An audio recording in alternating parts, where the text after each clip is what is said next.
All right. Welcome back to a day in the life of the asset manager. Thank you everybody for being here. Love to see all the familiar faces and a couple new ones. So, congratulations on signing up and having a conversation with us. First and foremost, what we wanted to do is we wanted to check in really quick with everybody. 2 weeks ago, we made a commitment.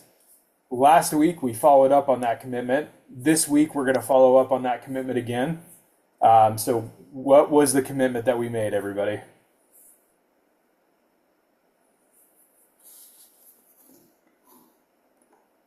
Well, I made the commitment to go to UP and I did that. So that's that. That's And one commitment. I'm talking about very, very specifically a commitment that we extended to everybody. oh, Nothing? don't know. Oh no, we've done it. We broke them. All right, we talked about say-do ratio, right? If you say that you're going to do it, are you going to do Oh, it? And then tracking your say-do ratio. How are you doing? So a lot of people reported back that they felt good about their say-do ratio. A lot of people reported back that they felt like they could improve on it. And then I said, congratulations, it's a new week. How does everybody feel about it? So it's a new week. I just want to remind everybody, keep track of your say-do ratio. How much did you say you were going to do? How much did you follow through on? Were you on top of your commitments? How does that work? And are you in a good, healthy spot now? Are you in that 80, 90 percentile? And that's where you want to be. You want to hang out there. It's a good place to be. So again, say-do ratio, make sure that you're following through with what you say that you're going to do. With that being said, we saw a ton of people at UP, so we loved seeing you guys and actually physically face to face saying hi, giving you some cookies. Hopefully, all of you guys that were at UP got cookies. If you didn't, that's your own fault because we were passing them out. So loved seeing everybody. I don't know if you guys saw, but we were handing out our brochure for the asset management class that we've been talking about launching at the beginning of the year. We are starting that asset management class. So if you are interested in that, we did have special pricing for UP specifically. If you missed that pricing, that's totally fine. Laura, you didn't get a cookie? what?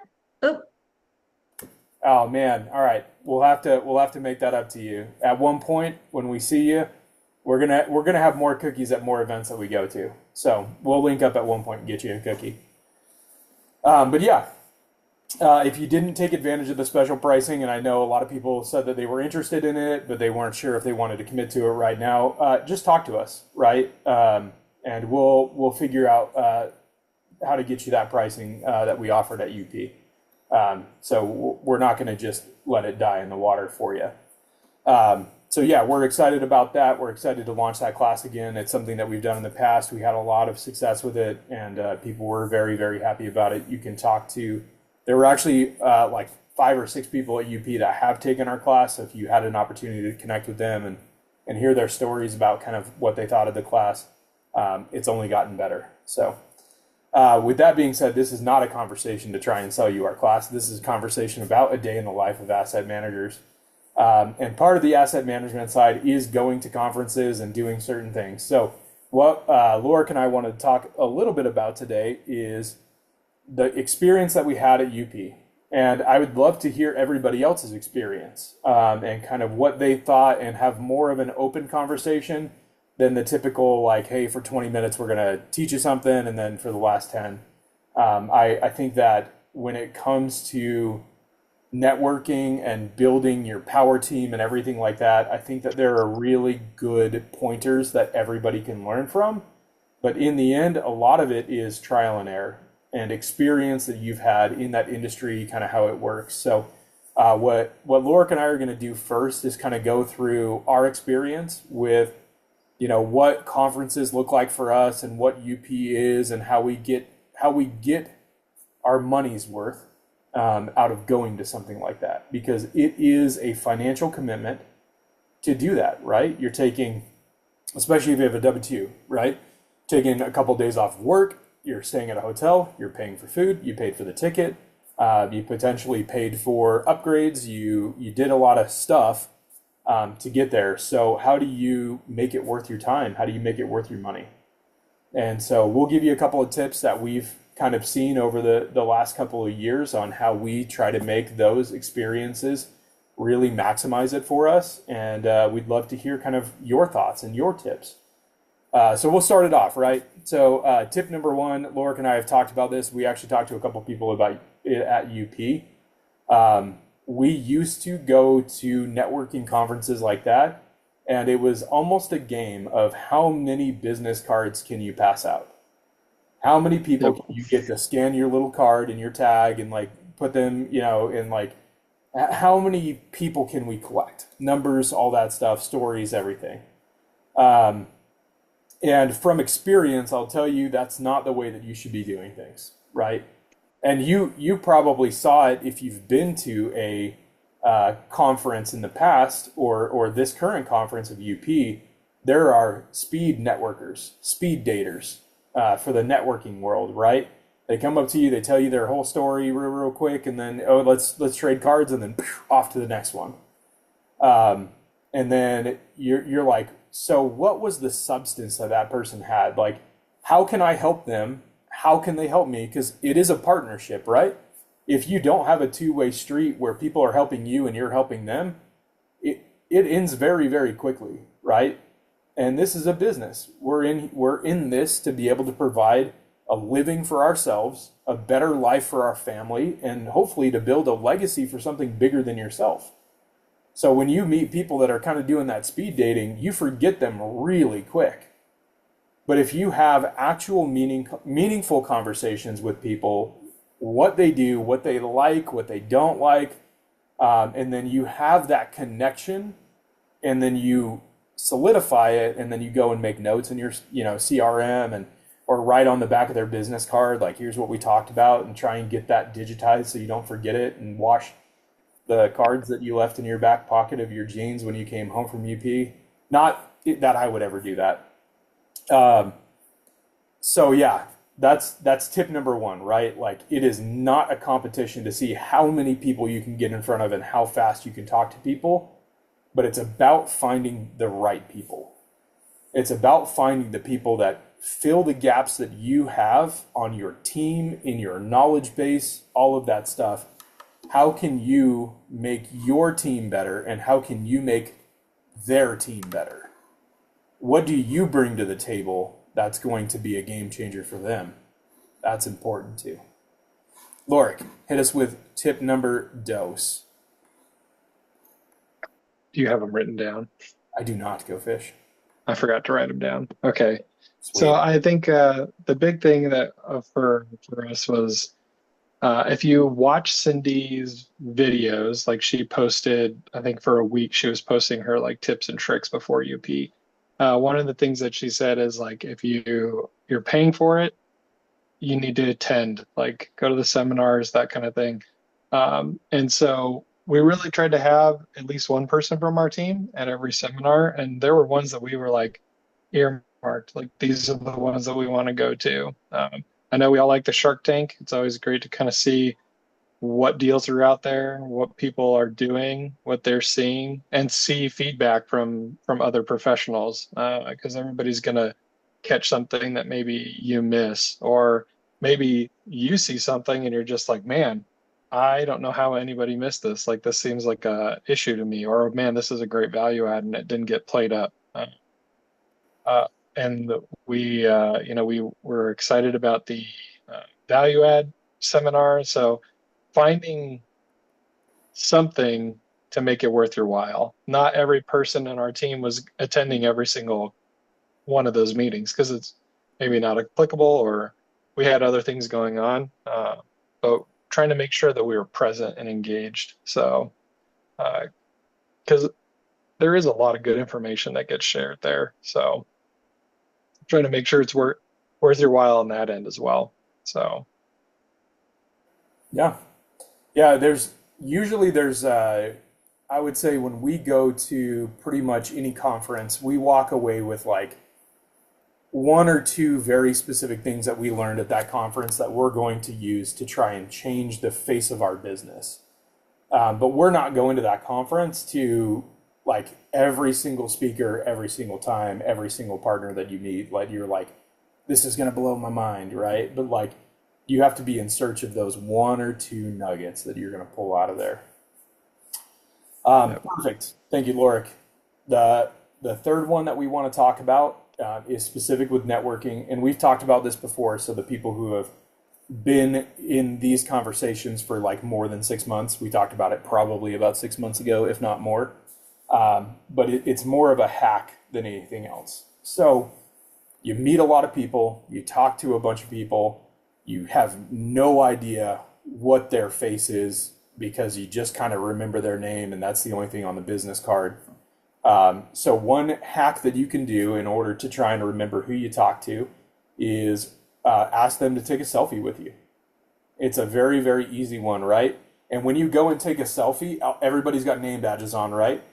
Grab your name badge, hold it up, ask them to hold it up if they don't automatically do it. Most people are like, oh, you're doing that? I'm going to do that. And then take a selfie with them, right? So now you have their face and their name. And then most of the time, what that'll do is it will trigger the conversation that you had with them. It'll help remind you what they're looking for, how you can help them, and how they're going to help your power team. And it's just those little things that kind of can trigger that, right? And you should be, and I'm awful at this. So like, do as I say, don't do as I do. If you're at the conference and you talk to somebody, friggin' take notes, write it down. And this is bonus tip in addition to it, right? You'll see a lot of people after they're done talking to somebody where they're taking notes because they're actually really good at doing this.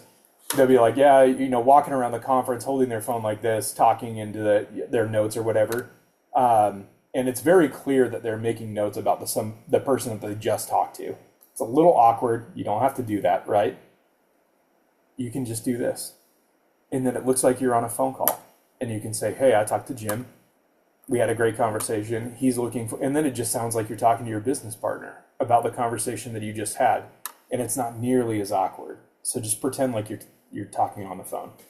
But yeah, ask them if you can take a selfie. So anybody who has scanned our business card lately, they know that there's a little bouncing thing on our business card that says take a selfie with us. And part of it is that they should remember us and who we're talking to, but it helps us remember them because we are not impervious to faults, and that's why we build power teams. So that's tip number 3. Take a selfie with them. Make sure they hold their name badge up. It'll help you quite a bit in remembering who they are, and then they don't just become another name in your CRM or another number. So, Lorik, you got number 4? Yeah.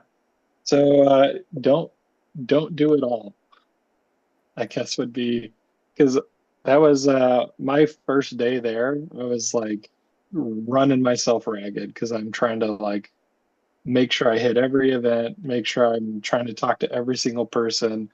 There was like that. A lot of people were trying to do lunch at different spots and doing lunch downstairs. And there was just so much going on. And if you pull yourselves in 100 different directions, you have no focus on any of it. So unfortunately, we got in really late Thursday night. Thursday was pre-registration. You got the schedule and everything like that. So go through the schedule, figure out what you're going to do, what you're not going to do, find those spots where you can maybe step away, take a breather, or decide that, okay, I want to see these speakers. The rest of the time is my networking time, go and talk to the vendors, but you don't have to do everything. Saturday, we were like, we have this thing that we're going to do, and we were kind of running our schedule kind of ragged. And then we got invited with a group of investors and some other people to go and do something different. And it was like, oh, well, we had this stuff that we were going to do, and we had this schedule that we were going to keep. But this was time for us in a very low-key environment to interface one-on-one with a group of investors. And it was like, we're going to do this instead. Like, I know that we've got this all scheduled out, we got it all planned out, but this is more meaningful than just you know, these other things that we pre-planned for the evening. So don't try and do it all. Maybe open yourselves up to a little bit of spontaneity. It was a fantastic evening, and we got to make some really good connections with people. So yeah, I me and my wife, we are the type of people, like when we go on vacation, we plan every minute of every second of every day that we're on vacation. And it can, for the uninitiated, it can be a lot. We we and we have actually had to tell ourselves, like, we have to step back a little bit, especially now that we have our son. Um, a 1.5-year old, he goes to his own schedule and he does his own thing. So we have to be a little bit more flexible. But so that personally is hard for me to do. And it's a process. It's a process that's been going on for years, me trying to kind of loosen up the reins on that. But yeah, don't feel like you have to do everything. So Yep, that's great. So we've given you a couple of tips that we found super helpful for ourselves. We kind of want to open it up at this point to what have you guys noticed? What works for you? And again, this is where we're going to be a little vulnerable and be like, hey, we don't know everything, right? We're open to the idea that there is a better way to do something, a better way to be. And I like to think that we are very coachable in that aspect. So yeah, let's talk about it. What have you guys seen work really well with networking and conferences, and how to gain value and make your money back when you commit to commit to something like this? Oh, and by the way, just real quick, we went to PBR, the professional bull riding that was in town. It was super fun. If you've never been to PBR, I highly recommend it. It's a great time. So yeah, Laura said Bling is great for the networking part and retaining information. So I think that's also great. Yeah, a lot of people use Blink. It's really good. Laura also said be a good listener. I have definitely noticed that when we go to conferences, people are very, very eager to tell you about themselves and how they're going to be of value to your team, but they don't take the time to pause and listen to what you have to say, and you never want to be that guy. So those are the speed daters, right? The ones that just kind of word vomit on you and then walk away. Kim?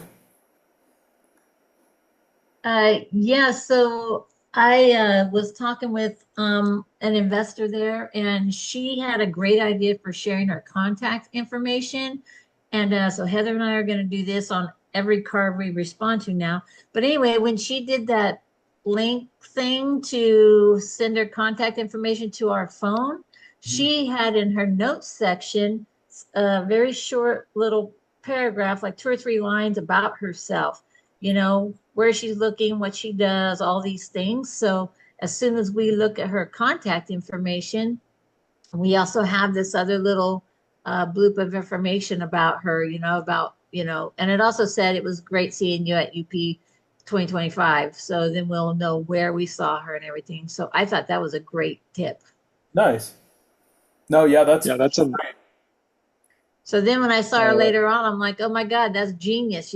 Thank you for sharing that. And she said, yeah, so you can do it. It's not too late to do it now. So she said, when you respond to each person in your card, you're going to tell them what I already had in mind. I'm like, okay, that sounds good. So that's what we're going to do now.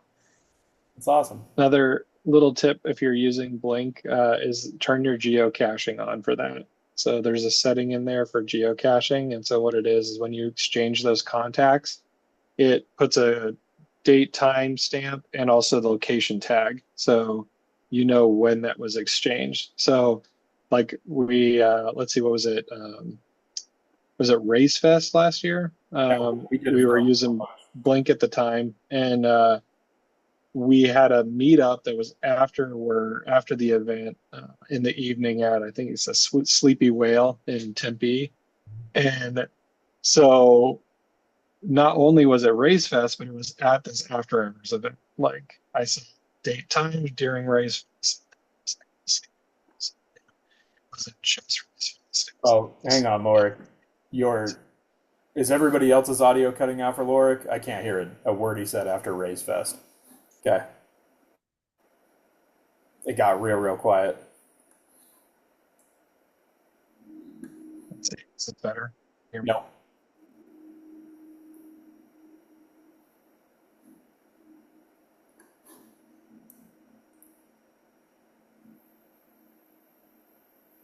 Let's see. Is this any better? So much better. Okay. I was just saying that when we were at Ray's Fest last year, something that helped us out with that for some of the after hours events was turning that geo cache on. And so we had an event that we went to. It was at a restaurant in Tempe called the Sleepy Whale. And so not only was it tagged during the time that Ray's Fest was, it was at the Sleepy Whale. So I knew like it wasn't just Ray's Fest. It was this after hours where we spent a lot more time with people one-on-one and that kind of thing. So Yep. Yeah, no, that's a great tip. Turn on the geocache. It definitely will help. I see Kim Redford added her Blink card to the chat. So if you guys want to connect with Kim, feel free to scan that. But yeah, what other tips? What have you guys found that's been super helpful for you? How do you bring enough value to your team, to yourself, to be able to justify taking the time off of work and to pay the money to get in? Or is that something that you've been struggling with? You know, this is a time to be open and honest. I know our team, we've talked about it. Like, is it worth it to go? Do we get enough out of it to fly 4 people out there, get 2 hotel rooms, and commit everything to it? So if you struggle to find the value, we're always open to it. So what are your thoughts? I didn't go to this particular event, but one thing I will say is like y'all mentioned, being intentional about your time and stuff. But a lot of people fail to follow up when they actually leave with the people. So it's just empty conversations, and yeah, you don't see them again till the next conference somewhere, and you're like, oh yeah, I should have followed up with them. So just reaching out to them, letting them know where y'all met, and just trying to continue conversations and get to know them. Yeah.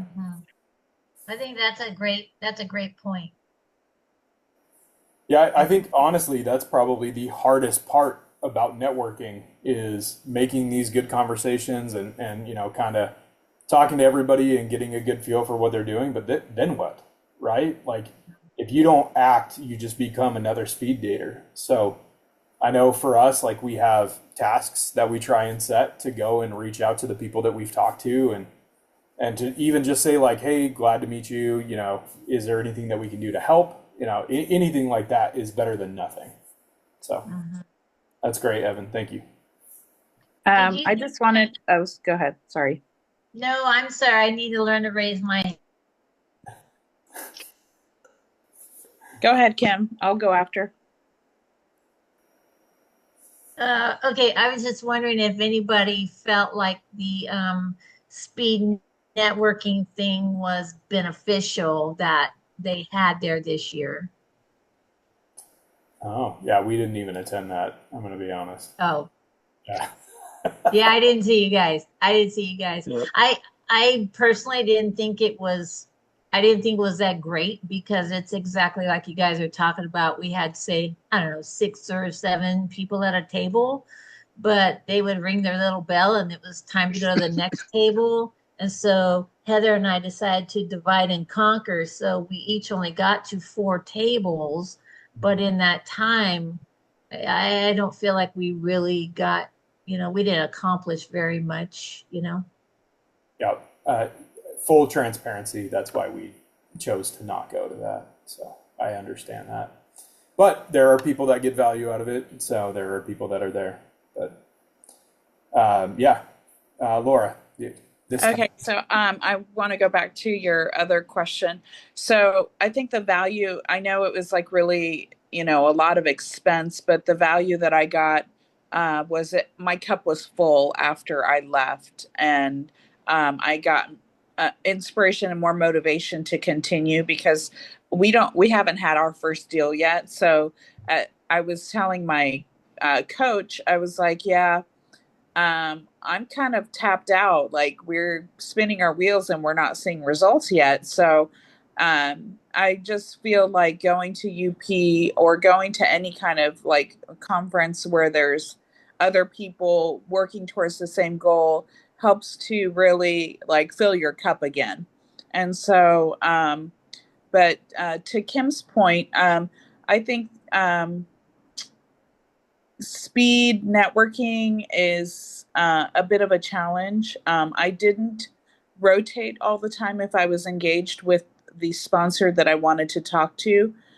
So that was a way for me to be able to get more time with the sponsors that I was interested in engaging with. Yeah. No, I think all of those are good points. And one, that's kind of where we wanted to end on, right? Like, without looking for an answer, that's the answer is, well, two things. So the first one is to touch on the sponsor thing. You guys have heard me preach it and you'll hear me preach it even more. It's so important to shop your sponsors. Like finding one sponsor that you connect with, that their mission, vision, and values align with yours is so much more important than somebody saying, oh, this person over here is great. And then you bounce over there and then you bounce over here. I'm not saying that you don't ever have more than one sponsor because you can absolutely work with multiple people, but their mission, vision, and values need to line up with yours. It cannot be overstated. It's so important. But yeah, the last part, and again, oh man, Bobby's just jumping in. So sorry, Bobby, we're wrapping up.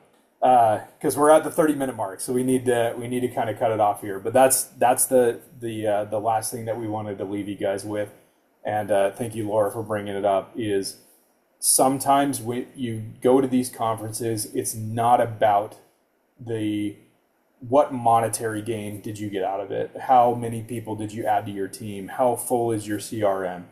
Sometimes it's just about recharging and talking to people that are in the same place as you, right? That they're still fighting for that first deal, or they've closed, 10 deals, and the struggles that you then have because now you have 10 deals and everybody wants to say that's the perfect spot, but it's like you're managing 10 properties. What do you do with them? How do you operate 10 properties? That's one thing that a lot of coaching programs don't talk about is what the heck do you do for the next 7 years? And so you learn a lot about where you're at and what people are doing and how they're working through that struggle, and to know that you're not alone in that everybody wants you to succeed. Hopefully everybody wants you to succeed. I know every person on this call, and I don't know every person individually, their social security number, but I do know everybody's heart here, that everybody wants everyone to win. We all believe that rising tides raise ships. We all agree on that. We all want that for each other. And so that's why we join these calls. That's why we talk about it. That's why we are committed to every friggin' Monday. We're jumping on it. So thank you guys so much for being here. We really appreciate it. We will see you next week, next Monday. And I'm so sorry for the confusion on the text message. I'm going to talk to my IT guy right after this and punch him in the mouth for that going out at the wrong time. But yeah, we're going to meet. It's always at 4 p.m. Mountain Time. So 3, 4, 5, 6, whatever your time zone is, that's where we're doing it. So yeah, I apologize for the random text message that you got, an hour before saying we're going live in 20 minutes. But yeah, if you guys ever need anything at all, you know where to find us. Most of you have all of our phone numbers. If you don't, reach out to us. We'll get the phone numbers to you. You can always schedule a conversation with any person on our team through our website, hcmfloc.com. and we're more than happy to talk to you and figure out how we can help you, what best we can do to help you. So with that being said, we're going to wrap up for the day. Thank you guys so much for being here. We appreciate you.